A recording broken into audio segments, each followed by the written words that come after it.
Sekitar jam 6 sore, kereta yang gue tumpangi dari Jogja akhirnya sampai di salah satu stasiun besar di Jakarta. Sebenarnya bisa dibilang ini pertama kalinya di tahun 2016 gue pergi jauh. Setelah sekian lama gue gak keluar kota apalagi ke Jakarta. Bahkan kalau diingat-ingat gue terakhir kali ke Jakarta zaman gue SD dulu. Ya sekitar belasan tahun yang lalu lah. Terus beberapa hari yang lalu gue dapat kabar kalau ada acara yang mesti gue hadiri di sini. Jadi mau gak mau, gue harus ke sini. Jadi ini bisa dibilang agendanya dadakan. Ya udah, gue nekat aja datang ke sini sendirian. Jujur aja, gue nggak ada saudara di Jakarta. Jadi mau gak mau ya harus cari tempat nginep. Setelah download aplikasi, gue coba cari tuh referensi penginapan yang pas buat nginep malam ini. Modal nekat aja lah, gue datang ke sini. Walaupun sebenarnya di jalan tadi udah mau mikir mau nginep di mana. Prinsipnya sih yang penting murah dan bisa dipakai istirahat. Setelah cukup lama memilih penginapan yang mana yang pas, akhirnya gue pilih salah satu penginapan yang paling murah di aplikasi itu. Penginapan ini sih harganya cuma 150.000 aja semalam. Lumayan murah lah buat fasilitas yang udah lumayan komplit. Tapi penginapan ini jaraknya lumayan jauh dari stasiun.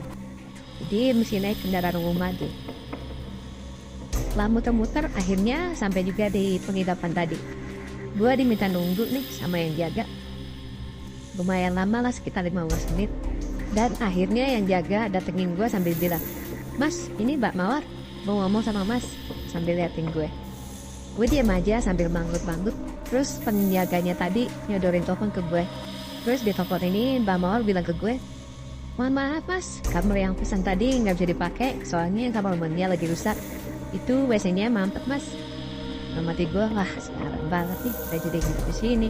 Mana udah bayar lagi.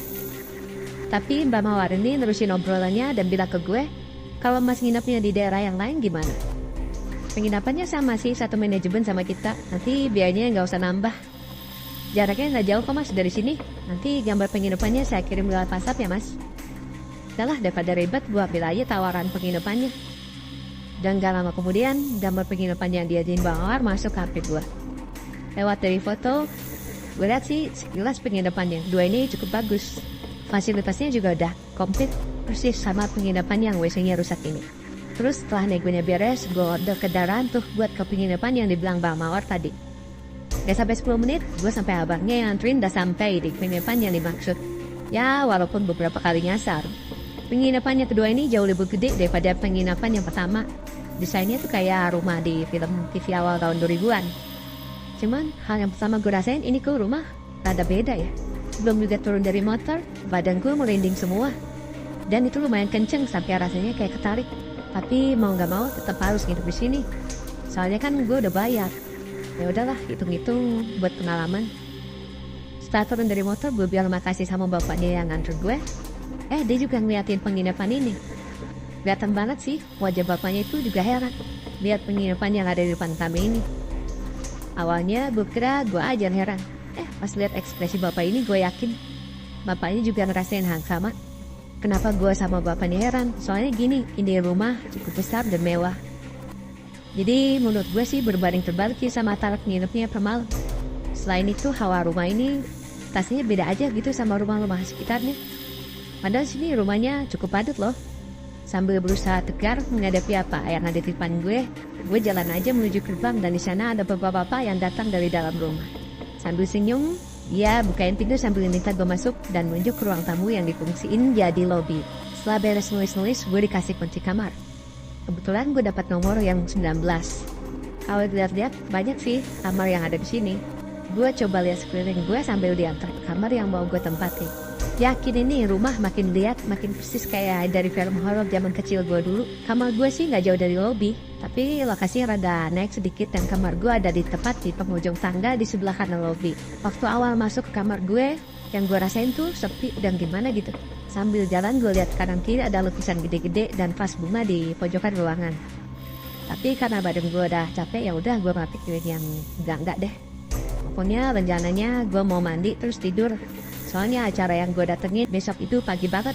Pas masuk kamar, hal yang pertama gue lakuin adalah lihat semua bagian dari kamar. Setelah masuk kamar ini, gue nyalain AC sama TV biar gak sepi terus mandi. Setelah peralatan mandi gue siap, gue masuk kamar mandi. Dan setelah masuk kamar mandi, hawanya nggak begitu enak. Sejauh ini sih orang pada bilang kalau di WC itu tempat yang paling sering dihuni mereka. Dan emang di WC ini hawanya lebih sedap dari pas masuk rumah tadi. Seketika gue buka tuh WC, gue merinding parah kan. Yakin deh itu semua bulu pada berdiri. Bahkan habis mandi, gue juga ngerasain hal yang sama. Satu hal yang gue rasain tuh, kayaknya ada yang ngawasin gue semenjak masuk rumah. Karena jujur aja, ini merindingnya nggak hilang-hilang. Karena ngerasa ada sesuatu yang nggak beres di kamar, gue putusin buat keluar. Dan itu mencari udara segar sambil jalan-jalan habis mandi. Kebetulan banget, pas gue keluar kamar dan jalan ke arah teras, gue lihat bapak-bapak yang jaga rumah di pojokan. Dia duduk di pojokan rumah dekat pintu, terus gue susul deh biar ada teman ngobrol. Setelah gue kenalin diri, gue tanya dong nama bapaknya. Beliau namanya Pak Aman. Setelah ngomong panjang lebar sama Pak Aman, gue beraniin diri nih buat tanya ke beliau soal penginapan ini. Ternyata ini penginapan baru jalan 4 bulan. Dan sebelumnya rumah ini kosong. Bahkan bisa dibilang rumah ini puluhan tahun kosong. Begitu kata beliau. Seketika gue makin merinding kan.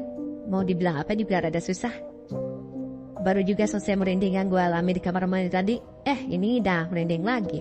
Apalagi setelah dengar cerita dari Pak Aman kalau bangunan ini baru dijadiin penginapan 4 bulan yang lalu. Dalam hati gue bilang, ya makanya aja hawanya rada beda. Ternyata bener aja. Ini rumah emang lama gak dipakai. Bengong gue akhirnya dipotong oleh suara Pak Aman yang tiba-tiba ngelanjutin cerita soal rumah ini. Ini rumah emang serem mas. Saya dulu aja gak berani loh pas masuk ke dalam. Jadinya kalau jaga malam saya tidur di luar mas sambil ketawa, sambil menunjuk kursi yang ada di luar pagar rumah. Makin lah merindingnya, paling parah di bagian tangan dan sambil nyalain senter di HP, gue nunjukin tangan gue yang merinding ke Pak Aman. Disambut tawa beliau yang rada berat. Gue kadang-kadang lumayan peka sih sama hal beginian, apalagi di tempat yang baru pertama kali gue kunjungin. Kadang di beberapa tempat gue ngerasa kayak dah pernah berkunjung ke sana. Tapi buat penginapan ini, gue masukin ke daftar tempat yang paling lumayan bikin gue merinding cukup parah. Sambil balik arah ke Pak Aman, gue coba tanya lebih spesifik soal penginapan yang rencananya bakal gue huni dalam waktu 1 malam ini. Selain itu, gue juga beraniin diri tanya soal pengalaman Pak Arman yang milih tidur di luar tadi. Ternyata beliau milih tidur di luar gerbang itu karena beberapa kali ada gangguan. Mulai dari suara, penampakan, sampai benda-benda yang gerak sendiri di rumah ini. Gue coba tanya tuh tentang sosok yang ada di rumah ini. Apa aja? Soalnya gue yakin gak cuma satu sosok aja yang ada di sini. Mengingat rumah ini lumayan lama kosong dan gak dihuni.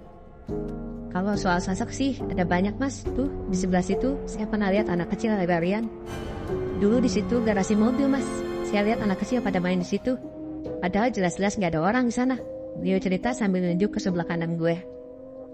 Gue lalu tanya lagi soal sosok lain yang ada di sana dan beliau kembali cerita. Selain anak kecil ada sih mas sosok mbak-mbak, orang tua, sama laki-laki besar. Mungkin gondorwo yang ada di sekitar sini. Sama ada satu lagi sosok yang paling nyeremin menurut saya. Di sini beliau sempat diam dan ngambil napas dalam. Gue yang ada di sebelahnya pun refleks ikutan beliau tarik napas. Dan setelah itu beliau bilang, di sini ada bapak-bapak mas, badannya kurus tinggi. Sosoknya itu pakai setelan jas hitam. Dan kepalanya gepeng mas. Seketika itu gue merinding parah. Lebih parah dari waktu di kamar mandi dan merinding-merinding lainnya. Seketika gue diam setelah Pak Aman menyebut sosok yang terakhir. Ya sosok itu adalah laki-laki tinggi dengan jas dan kepala gepeng. Suasana di penginapan ini pun mendadak terasa lebih mencekam. Kami yang duduk di pojok bangunan ini juga turut merasakan perubahan suasana yang cukup signifikan ini. Gue yang sedari tadi ngobrol dengan Pak Aman gara-gara perubahan suasana ini, langsung refleks ambil HP untuk mengalihkan fokus. Layar HP gue dengan jelas menunjukkan jam 22.30 dan di tengah layar terlihat tulisan hari Senin. Astaga, gue baru inget kalau ini hari Senin dan sudah lewat maghrib. Artinya dalam hitungan Jawa ini udah malam Selasa Kliwon. Gue baru sadar setelah beberapa rangkaian kejadian ini gue alami habis maghrib. Yang artinya semua ini terjadi di malam Selasa Kliwon. Di sebelah gue terlihat Pak Aman yang tenang sosoknya ngerokok sambil main HP Nokia kecil di tangan. Soalnya beliau gak mau larut mikirin perubahan suasana ini. Setelah hening beberapa saat beliau cerita. Di lantai atas ada ruangan yang pintunya dari terali besi mas. Pintunya besar dan berat sekali. Kalau mau nutup harus diangkat karena nempel sama keramik. Tapi dulu pernah ada yang banting pintu itu, padahal nggak ada siapapun di atas. Dalam hati gue, janganlah sampai urusan sama sosok-sosok yang begitu. Ya, walaupun dari pertama masuk ke sini, gue ngerasa kayak ada yang ngawasin, tapi ya udah sih. Mana apesnya aja gue di sini pas hari mereka. Baguslah, ini rencana istirahat malah jadi acara uji nyali. Pak Aman dia samping gue, ngehisap rokok yang baranya saat ini udah sampai di ujung filter. Sambil masukin HP Nokia kecil yang beliau pegang ke saku, beliau ngebuang rokok yang udah habis tadi dan bicara. Mas, kalau mau mandi itu bisa ke kolam belakang lobi. Saya mau pergi cari rokok dulu. Rokok saya udah habis. Beliau bicara ke gue sambil berdiri dan pergi dari sebelah gue. Karena penasaran, tanpa pikir 2 kali gue langsung ke kolam renang yang Pak Aman maksud. Hitung-hitung seru kan ya renang tengah malam begini. Ada yang ngeri sedap, apalagi jam di HP gue udah nunjukin jam 23. Akhirnya gue sampai juga ke dekat lobi. Dan dengan gagah berani gue jalan ke arah lorong belakang rumah. Sampai di ujung lorong, gue seketika diem sambil berdiri. Badan gue rasanya langsung lemes, diikuti kaki gue yang juga lemes. Habis itu hawa dingin datang disusul merinding yang makin lama makin kepusat di bahu dan ubun-ubun gue. Semua itu terjadi waktu gue sampai di depan kolam yang diceritain Pak Aman. Dalam hati gue rasanya pengen bilang, Pak Aman sengaja apa ya minta gue nyebur di sini. Ini namanya kelewat berani kalau sampai ada yang renang di sini malam-malam, apalagi Sawasaki One begini. Sambil berusaha tetap strong, gue coba ambil gambar kolam renangnya. Dan habis gue ambil gambar, mata gue lihat ada sosok yang lewat di ujung sana. Gerakannya cepet banget. Gue masih terdiam di pinggir kolam sambil menatap sekeliling. Dari semua lokasi di penginapan, menurut gue suasana yang paling mencekam ya di kolam renang ini. Gak ada lampu atau penerangan lain di pinggir kolam. Cahaya dari luar penginapan juga kayaknya gak nyampe ke bagian rumah ini. Waktu lagi asik-asiknya bengong, mata gue gak sengaja nangkap sosok di ujung kolam. Kayak pindah dari ujung satu ke ujung lainnya. Waktu itu gak begitu jelas sosoknya, tapi yang pasti bukan manusia. Langsung lemes ini kaki, tapi mau lari juga gengsi, jadi mesti tabah menjalani. Sosok tadi lewat di ujung kolam bebarengan dengan angin yang cukup kencang. Sampai itu pohon palem dekat kolam pada gerak semua. Selain itu, hal yang gue rasain waktu masuk ke lingkungan kolam ini, gue kayak berada di ruang dan waktu yang berbeda. Yakin dah, ini rasanya kayak ketarik mundur beberapa puluh tahun. Mungkin salah satu sebabnya gara-gara residual energi di sini juga kencang. Mungkin. Setelah ngumpulin keberanian, gue coba maju beberapa langkah ke pinggir kolam. Sampai batas antara keramik dan air. Ternyata makin dekat ke kolam, hawa samnya makin menjadi. Secara spontan dalam pikiran gue, kayak ada sosok yang sering nyemplung ke situ. Dan makin ngedeket, kayaknya ada yang ngajak gue buat ikutan nyebur. Selain itu, gue juga ngerasa ada beberapa sosok yang sepertinya terus ngawasin gerak-gerik gue semenjak ada di kolam ini. Oh iya, di dekat kolam ini ada bangku kayu yang ada payungnya gitu, mungkin buat nongkrong-nongkrong. Tapi kayaknya jarang juga difungsiin, soalnya kolam ini jauh dari kamar. Ya aku dulu jalan lewatin lorong antara lobi dengan tempat makan dulu baru bisa nyampe ke sini. Apalagi kamar gue, mesti naik turun tangga dulu baru sampai sini. Selain itu mau nongkrong di sini, apa yang mau dilihat? Adanya mereka yang ngeliatin kita. Cukup lama gue di kolam, akhirnya gue mutusin buat pergi dari sini. Makin malam juga gak enak di sekitar sini. Nah waktu gue putar balik, bener rasanya berat banget. Makin dirasain makin berat. Kayak ada yang megang pundak gue. Gak cuma gitu, di sela-sela sepi kayaknya ada yang ketawa lirih di ujung kolam sana. Dalam hati gue bilang, kampret bener ini. Kenapa makin malam makin rame sih? Gak pakai lama gue langsung jalan cepat ninggalin kolam tanpa putar badan dan tanpa lihat kanan kiri. Langsung gaspol pokoknya ke kamar. Baru juga sampai ke ruang tengah. Lah kok ada hal janggal lainnya. Baru beberapa langkah dari kolam renang, gue terpusat pada sosok yang ada di depan sana. Sosok itu berdiri tegak di ujung lorong antara kolam dan lobi. Tepatnya sosok itu berada di dekat tangga menuju kamar gue. Posisi berdirinya ngebelakangin gue, sosoknya tinggi dan badannya ramping. Selain itu, aroma kenanga tiba-tiba nyeruak masuk hidung gue. Rasanya campur aduk, pokoknya mau mundur tapi belakang gue kolam renang yang lengkap dengan para penghuni lainnya. Kalaupun mau maju, artinya gue harus ngawatin sosok tadi. Dengan segala keberanian yang ada, gue ambil opsi kedua, yaitu tetap maju ke depan dengan segala resiko yang ada. Langkah pertama, disusul langkah kedua, dan langkah berikutnya, gue coba buang pandangan ke samping, karena males liatin apa yang ada di depan gue. Tapi waktu gue liat ke samping, mata gue nangkep sekelebatan bayangan warna hitam gerak ke arah yang sama. Refleks dong gue ngadep ke depan lagi. Dan sosok tadi hilang dari depan gue. Kampret, ini sosok bisa tahu apa yang bakal gue lakuin. Udah kaki gue lemes, bahu gue rasanya berat. Pengen deh rasanya pura-pura pingsan di situ. Tapi ya pas sosok tadi terus gak muncul di situ, kayaknya sama aja deh. Sambil baca semua doa yang gue bisa, gue coba tetap relax dan jalan terus ke arah tangga. Saat itu sosok tadi dah gak ketangkap lagi dari pandangan gue. Rasanya lega, tapi kaki gue masih lemes. Bayangin aja, rencetan kejadian di malam Selasa Kliwon ini rasanya gak habis-habis. Dan gimana gue gak lemes kalau gitu? Setelah sampai di kamar, kunci kamar yang ada di saku gue langsung gue pakai buat buka pintu. Dan hal yang pertama kali gue lakuin adalah cuci kaki dan cuci muka. Pokoknya takut ada yang nempel dan ikutan gue tidur. Tambah panjang masalahnya. Habis cuci kaki, cuci muka, gue naik ke kasur dan berusaha tidur.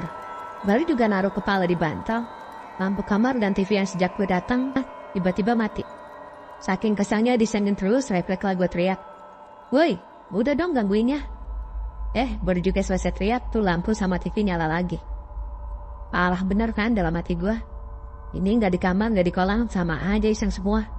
Dan paling parahnya kejadian lampu mati tadi diiringi sama suara tawa kecil deh. Sedap pokoknya. Cukup lama gue tiduran di kasur, makin lama mata makin berat. Ngantuk ngalahin rasa takut yang gue rasain tadi. Mata udah berat banget rasanya. Gue putusin buat tidur. Kali ini gue yakin bakal aman-aman aja waktu gue tidur. Soalnya gue kalau udah ngantuk, sama apa juga gue gak kepikiran. Dan kebetulan penginapan ini sepi, jadi enak banget buat istirahat. Waktu itu kalau gak salah cuma ada gue dan satu orang lagi yang nginep di sini. Kata Pak Aman sih, beliau nginep di lantai atas, tapi gue belum ketemu sama orangnya. Gue coba gak mikirin kejadian yang gue alamin tadi. Soalnya kata orang-orang, yang begini makin dipikirin malah makin jadi. Setelah setel AC ke suhu payah, gue pun bablas tidur. Maklum, gue termasuk pelor, sekali nempel langsung molor. Di tengah-tengah tidur gue rasanya kayak kebangun. Tapi waktu bangun dada gue rasanya sesek banget. Makin dirasain makin sesek, kayak ada yang duduk di badan gue. Gue berusaha melek dan lihat ke arah dada. Tapi rasanya gak bisa gerak. Dalam hati gue bilang, fix malam ini gue ketindihan. Udah gak bisa gerak dan dada gue rasanya sesek banget. Gue lihat ada bayangan tepat di sebelah gue. Sosok ini kayaknya gak begitu nyaman dengan kedatangan gue di sini. Kayaknya dia melototin gue yang lagi diem dan gak bisa gerak ini. Tapi yang gue ingat sosoknya gak begitu jelas. Kayak kabur walaupun jaraknya gak jauh dari gue. Mantap, udah ditindihin, gak bisa gerak. Dipaksa lagi lihat sosok yang begini. Mau teriak juga gak bisa. Pasrah. Cukup lama juga gue ngalamin tindihan ini. Makin lama makin sesak yang ada di dada gue. Tapi makin lama rasa sesak yang ada di dada gue hilang seiring dengan hilangnya sosok yang ada di dekat gue tadi. Tapi tindihan yang gue alamin belum juga hilang. Cuma sesaknya aja yang hilang. Bahkan suara seperti orang ketawa juga masih ketangkap sama telinga gue. Selain itu, gue juga dengar suara kemericik air, kayak lagi ada yang di kamar mandi. Padahal yakin banget itu penginapan kosong. Dan hari itu juga gak ada yang tidur kamar ini. Kok bisa ada suara orang lainan air, WC? Gue yang posisinya tidur telentang ini berusaha lihat sekeliling. Mastiin lagi apa sosok ini benar-benar udah hilang atau masih stay di kamar gue. Beberapa lama gue muterin pandangan gue ke seluruh kamar, akhirnya gue yakin kalau dia udah hilang. Sampai akhirnya gue lihat sosok bayangan putih tepat di pintu kamar penginapan gue. Manggut-manggut gitu. Rasanya bener-bener pengen teriak. Tapi yang gak tau gimana lah, susah. Ini buat mangap aja susah. Akhirnya sosok-sosok tadi makin ngejauh dari kamar gue. Mungkin mereka kasihan ngeliat gue yang udah gak berdaya ini. Dan setelah itu gue ketiduran lagi. Gak tau kenapa gue lebih sering tidur lagi setelah ketindihan dibanding bangun dan sadar 100%. Mungkin bakat pelor tadi ya. Gue lupa mimpi apa setelah kejadian yang tadi. Kejadian yang sungguh menguji mental gue. Yang jelas gue bangun sekitar jam 5 pagi. Dan semua keadaan sekitar gue terlihat normal. Suara alarm HP gue yang tepat di bawah kasur seakan jadi hal yang menyenangkan. Soalnya alarm HP gue set jam 5 pagi. Dan kalau alarm ini bunyi artinya udah pagi. Dan hati gue bilang, akhirnya uji nyali semalam suntuk ditambah tindihan yang gue alami akhirnya selesai. Sambil berusaha bangun, gue senyum-senyum sendiri. Soalnya gue merasa mental gue sudah teruji. Dan gue putusin cepat-cepat keluar dari penginapan ini untuk ke tempat acara.